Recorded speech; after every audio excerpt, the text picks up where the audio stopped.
The Quiet Hours. Chapter 1. The Empty Room.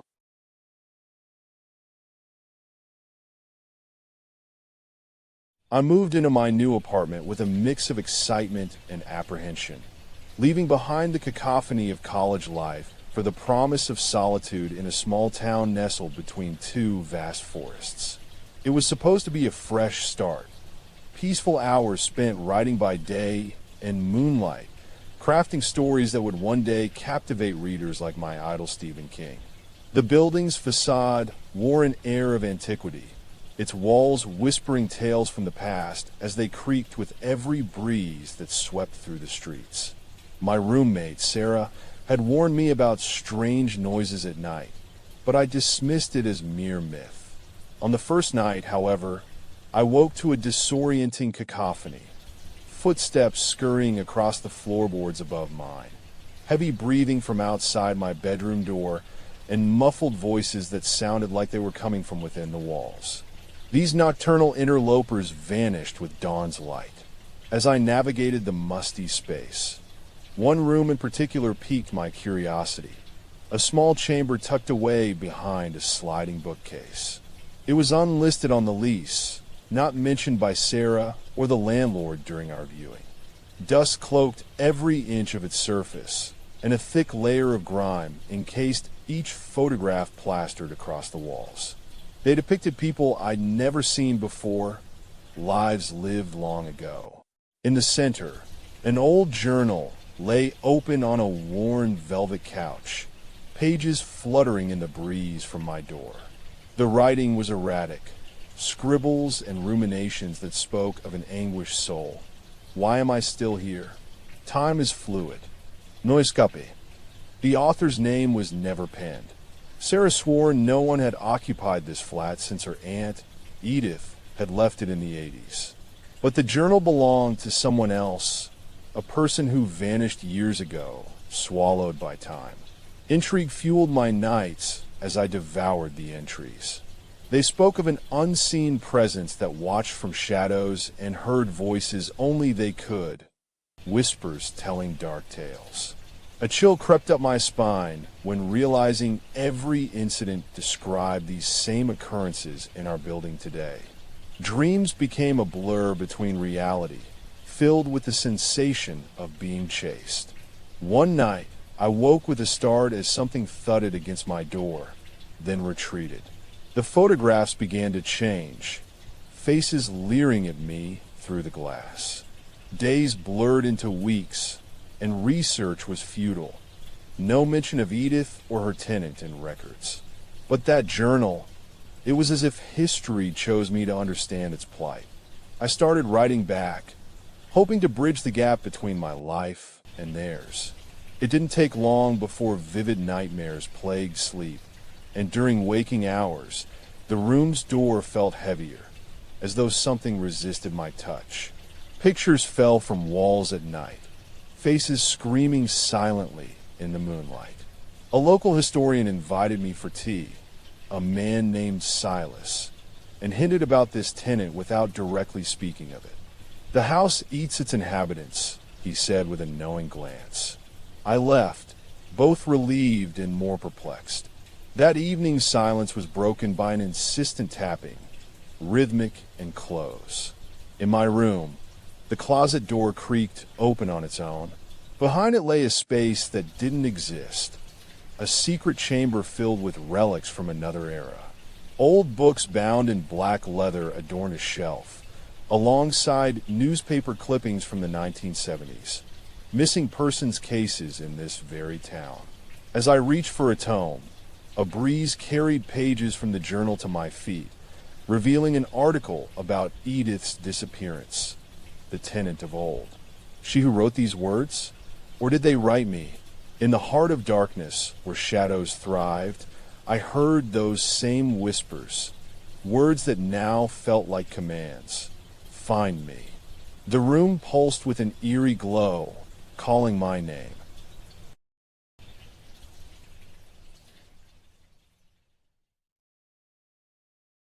Chapter 2.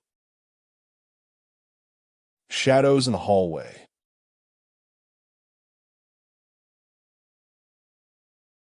Sarah grew distant, and her voice came through walls less often.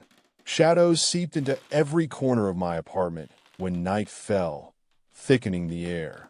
I could no longer shake off the feeling of being watched, nor ignore the pounding from upstairs that never seemed to originate within these walls. At night, a shadowy figure darted along the edge of vision, black as coal. I found solace in Silas' office, his eyes gleaming with an understanding he wouldn't share verbally. He pushed a yellowed file, The Disappearance of Edith Flynn. A local historian unearthed it decades ago, a tale of inexplicable events tied to her occupancy.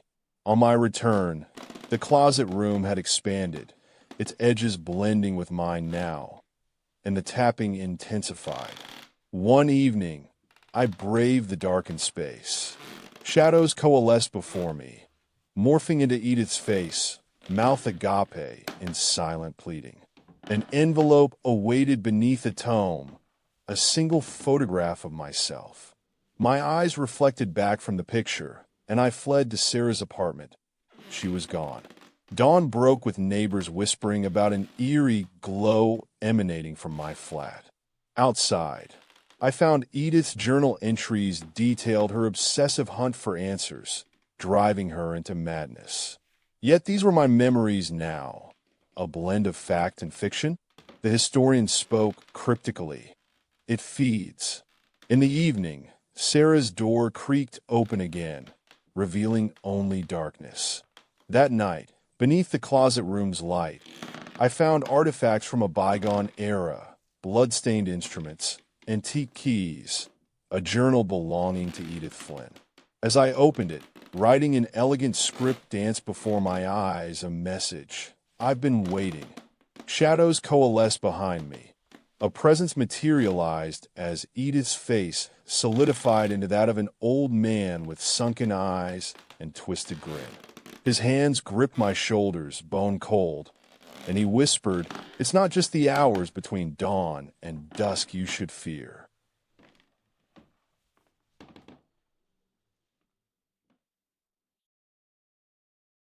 Chapter 3. The last entry.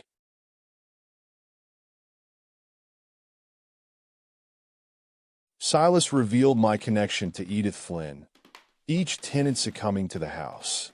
A house of horrors where time was currency for the soul. I pieced together that night, realizing the horrifying truth as an unseen presence closed in. The figure from Edith's dreams now a tangible force. With trembling hands, I opened the journal to the last entry. I am the shadow they made me into. My eyes roamed the empty space. Sarah was long gone, consumed too, and met the man's gaze in the closet room. It dawned on me then, I was Edith Flynn, or at least her vessel. In a blur of adrenaline and clarity, I ripped every photograph from the walls and left with them. As I fled into moonlight, the shadow enveloped me, whispering my name.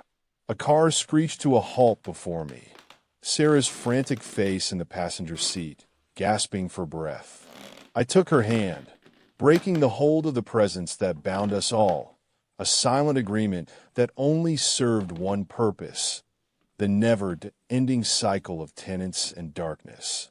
With each mile between town and city limits, Sarah spoke of the tenant who vanished with Edith Flynn's life, consumed by forces beyond human understanding.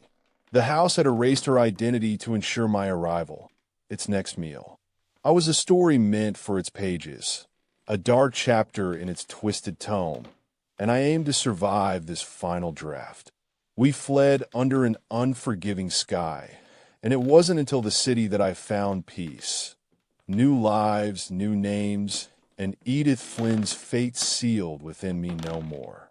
In each town we crossed, the house remained, the house where they ate their own, leaving naught but forgotten stories for historians to weave tales from. At dawn, the man in my dreams disappeared into its shadows, a chapter closed with a final period. There were never two.